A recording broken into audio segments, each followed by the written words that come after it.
So as I was doing my research, right, as we did our research, one of the things that stood out for me is an interview you did with Inc. earlier this year. And I'm going to read the headline because to me it says a lot. So she was rejected by 86 investors before hearing a single yes. And it was from Jay-Z. So we're going to break that up because just the first part of that, I feel like tells me so much about you before we had even met, right? Like, I consider myself a pretty strong person, but I think well before 86, like I would have been in a hole somewhere and not sure that I would have been able to push forward. But you found resilience, fortitude, call it what you will. Where did you find that? Like, where did that come from? I think a few places. So as a Black and Asian woman, I feel like I've been underestimated probably my entire life. Neither one of my parents graduated from high school. I grew up in a small town. I went on to college to get a master's degree and to have a successful career in corporate America. But along the way, I had doubters at every single corner. I remember the guidance counselor in high school told me to go to the local community college, which totally fine path, but was not the right path for me. Right. So I think there was that. I had a chip on my shoulder from there.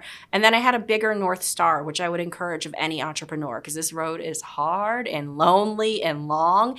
And so if you're doing it to get famous or to get rich, you're probably not going to be able to sustain yourself on the journey. And for me, my North Star was my daughter and wanting to do something better for her. And even though she's young, I knew that she was watching me, and I couldn't imagine looking her in the eye and saying, Mommy quit because I was going to make something better for you, but then it got hard and people told me no. And so those were the things that kept me going. I love it. So everyone take notes, have a North Star, remind yourself of what it is, because in moments like that, it's easy to forget.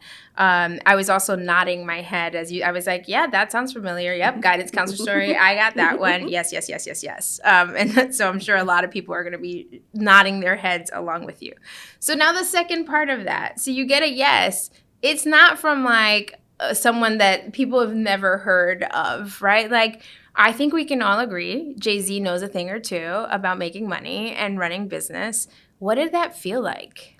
It felt like a fresh start and validation and a chance to be able to grow a business and scale the business. Prior to that, we had primarily bootstrapped the business. I still have a wedding band, but I sold my engagement ring. I emptied my 401k. I maxed out every single credit card that I had. And when Marcy Venture Partners, which is the venture capital firm that Jay-Z co-founded, said yes, we had $4,000 in the business bank account. But because of that greater North Star and because of the feedback we were hearing from customers, like I truly believed in what we were doing. And then hearing that yes really gave me the validation that a group of people who were really smart and had looked at hundreds of businesses thought we were onto something and believed in me. And I think that allowed me to dream a bigger dream than I had before.